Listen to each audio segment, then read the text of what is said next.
Assalamualaikum warahmatullahi wabarakatuh. Kami dari kumpulan 11 ingin membentangkan mengenai sejarah Qin Shi Huang, iaitu Maharaja pertama dinasti Qin. Maharaja Qin Shi Huang merupakan anak kepada pasangan Raja Xuanzang dan Permaisuri Zhao. Menurut legenda, saudagar kaya bernama Lu Bue mengatur agar Raja Xuanzang jatuh cinta kepada Permaisuri Zhao yang ketika itu sudah hamil dengan anak Lu Bue.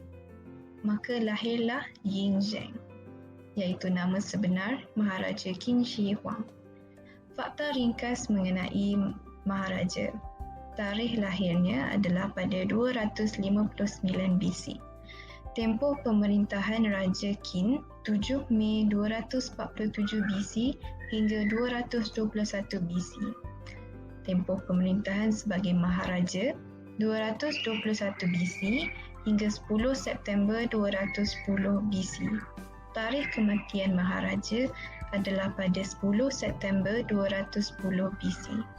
Tertera adalah cara menulis nama Qin Shi Huang yang bermaksud Maharaja pertama Qin. Pemerintahan awal.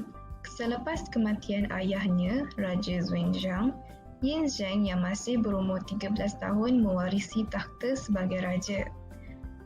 Tetapi Lu Bue, Perdana Menteri ketika itu, menjadi bupati untuk 8 tahun pertama. Waktu sebegini amat sukar untuk memerintah kerana 7 negara berperang bersaing untuk mengawal tanah itu. Lu Bue juga risau identitinya yang sebenar akan terbongkar, iaitu identitinya sebagai ayah kandung Yin Zheng. Buku Art of War diterbitkan oleh Sun Tzu ketika peperangan itu berlangsung. Kelahiran Qin Shi Huang. Terdapat pelbagai pendapat yang bercangkah tentang status kelahiran Zhao Zhang yang berdasarkan records of the Great Historian atau dikenali sebagai Shiji. Zhao Zhang adalah anak kepada Raja Yi Ren atau dikenali sebagai Zhongshan dan Zhao Ji. Ramai masyarakat percaya bahawa Zhao Zhang sebenarnya ialah anak kepada saudagar Lu Bue dan Zhao Ji. Dan status kelahiran Zhao Zhang adalah tidak sah sebagai seorang raja, tetapi ahli sainologi Dirk Vogt mengatakan bahawa terdapat alasan yang baik untuk mempercayai bahawa ayat yang menerangkan tentang tempoh kandungan yang lama itu sebagai satu interpolasi yang telah ditambah oleh seorang yang tidak dikenali ke dalam suci untuk menjatuhkan Maharaja pertama dengan mengatakan politik baginda tidak sah. Perampasan kuasa Lao Ai. Lu Bue menghantar Lao Ai sebagai seorang sida di istana Zhao Zhang dengan niat untuk menukarkan Zhao Zhang dengan salah seorang anak Lao Ai dan Zhao Ji. Namun rancangan beliau gagal apabila Lao Ai menceritakan kepada orang ramai bahawa dia adalah bapa tiri kepada raja di dalam satu majlis ketika dia sedang mabuk. Semasa Raja Zheng dalam perjalanan ke ibu negeri Yong, Lao Ai mencuri cap mohon permaisuri dan mengerahkan tentera untuk memulakan pemberontakan dan perampasan kuasa.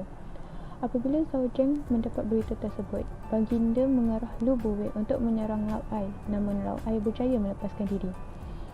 Oleh itu, Raja Zheng meletakkan 1 juta shilling tembaka untuk sesiapa yang dapat menangkapnya secara hidup dan setengah juta shilling tembaka jika mati. Semua pengikut Lao Ai ditangkap dan dipancung bersama kedua anak Lao Ai, dan Lao Ai diikat dan dibunuh oleh pedati, dan keluarganya dikenakan hukuman mati darjah ketiga. Zhao Ji dijatuhkan hukuman akan ditahan dalam rumahnya sehingga mati, manakala Lu Bue akhirnya membunuh diri dengan meminum wine beracun pada tahun 235 BC. Jadi sekarang saya akan menerangkan tentang sumbangan oleh Maharaja Qin Shi Huang dari segi politik, ekonomi, kebudayaan dan ketenteraan. Dari segi politik, baginda telah memperkenalkan penggunaan gelaran Huang Di, iaitu gabungan perkataan Huang dan perkataan Di. Perkataan Huang ini dipetik dari legenda 3 Huang atau 3 yang mulia yang memerintah ketika permulaan sejarah Cina, dan perkataan Di dari legenda 5 Di ataupun 5 maharaja yang memerintah selepas 3 Huang. bagi memperkukuhkan kuasa baginda telah memperkenalkan sistem pemusatan yang menumpukan pentadbiran di pusat kerajaan. Baginda juga telah melaksanakan pembahagian pemerintahan daerah dan negeri. Untuk memastikan kestabilan, baginda juga telah mengharamkan ajaran Konfusianisme dan mengumpulkan semua pengikutnya secara hidup-hidup dan membakar semua buku kitab selain yang dititahkan rasmi. Dari segi ekonomi pula, baginda telah menyerahkan sistem timbang dan sukat dan menyerahkan sistem kewangan. Pada awal pemerintahan dinasti Qin oleh Maharaja Qin Shi Huang ini, baginda telah memasukkan dan menghapuskan semua sistem wang tempatan dari abad-abad sebelum ini dan mengganti dan menyeragamkannya dengan menggunakan shilling tembaga.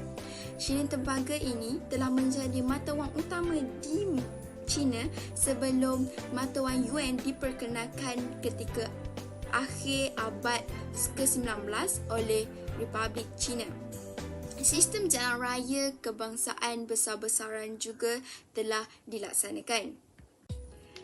Dari segi kebudayaan pula, baginda telah menyerahkan sistem tulisan dan dalam pemerintahan dinasti Qin ini jugalah patung tercatat yang bersaizkan manusia telah dibina.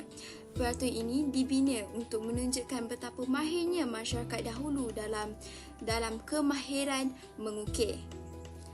Akhir sekali, dari segi kenderaan ini, tembok besar China telah dibina. Tembok besar China ini dibina adalah untuk melindungi tanah utara China daripada serangan puak Mogol dan Turki. Tembok besar China ini merupakan binaan yang paling panjang di dunia sehingga hari ini. Terdapat satu fakta menarik tentang sumbangan-sumbangan dalam dinasti Qin ini. Mengapa banyak pembinaan projek gergasi seperti Tembok Besar China, pembinaan patung tentera tercatat yang bersaizkan manusia dan sistem jalan raya kebangsaan besar-besaran ini dilaksanakan. Dan salah satu tujuan adalah untuk mengeratkan perpaduan antara masyarakat. Tetapi malangnya, pembinaan projek gergasi ini telah mengorbankan banyak nyawa. Putera mahkota Danyan ingin menyingkirkan Raja Zheng kerana terus mengambil alih banyak negeri dan mungkin akan mengambil negeri Yan yang kecil dan lemah. Jika diiringi oleh Qin Wuyang telah berkomplot untuk memberikan hadiah kepada Raja Zheng, peta dukang dan kepala peminat uji. Namun, semua itu hanyalah tipu muslihat mereka untuk membunuh Raja Zheng. Qin Wuyang pertama kali berusaha untuk memberikan hadiah peta kepada Raja Zheng, namun dia tidak dapat bergerak kerana kononnya dia seperti melihat anak syurga. Maka, Jingke terus maju untuk menyampaikan kedua-dua hadiah itu sendiri. Semasa mencabut peta, keris dikeluarkan. Raja menarik diri untuk mengelak lalu berjuang untuk menarik pedang bagi membela diri dia. Pada masa itu, pegawai istana lain tidak dibenarkan membawa senjata. Jingke mengejar raja cuba untuk menikamnya tetapi tersasar. Raja Zheng mengeluarkan pedangnya dan memotong peha Jingke. Jingke kemudiannya melemparkan keris tetapi terlepas lagi. Setelah mengalami 8 duka dari pedang raja, Jingke menyedari bahawa percubaannya telah gagal dan tahu bahawa kedua-duanya akan terbunuh selepas itu. Oleh itu, negeri yang ditakluki oleh negara Qin 5 tahun kemudian. Untuk percubaan kedua telah dilakukan oleh Gan Jianli, iaitu rakan karib kepada Jingke yang ingin membalas dendam atas kematiannya. Sebagai pemain kecapi terkenal, satu hari dia dipanggil oleh Raja Zheng untuk memainkan alat muzik itu. Seseorang di istana yang mengenalinya pada masa lalu berseru, "Ini adalah Gao Jianli." Tidak dapat membawa dirinya untuk membunuh pemuzik yang mahir, Maharaja memerintahkan matanya ditutup atau dimatikan. Tetapi, Raja mengizinkan Gao Jianli bermain di hadapannya. Malahan, Raja memuji-muji Gan Jianli dan suruh dia bermain berdekatan dengannya. Sebagai sebahagian dari plot, kecapi itu diikat dengan sekeping berat memimpin, iaitu logam berat atau plumbum. Dia menaikkan kecapi dan memukul Raja. Namun, dia tersasar dan percubaan pembunuhannya gagal. Gao Jianli kemudiannya dihukum mati. Akhir sekali, berkaitan kematian Qin Shi Huang, ketika memasuki usia pertengahan, Maharaja pertama semakin takut akan kematian. Dia menjadi terobsesi dengan mencari ubat mujarab kehidupan yang membolehkannya hidup selamanya. Walaupun begitu, Maharaja meninggal kurang dari setahun kemudian ketika berkeliling Cina Timur pada tahun 210 sebelum Masihi. Penyebab kematian kemungkinan besar adalah keracunan merkuri kerana rawatan keabadiannya sendiri. Kesimpulan yang kami dapat daripada sejarah Qin Shi Huang adalah ciri-ciri kepimpinan baginda yang patut dicontohi.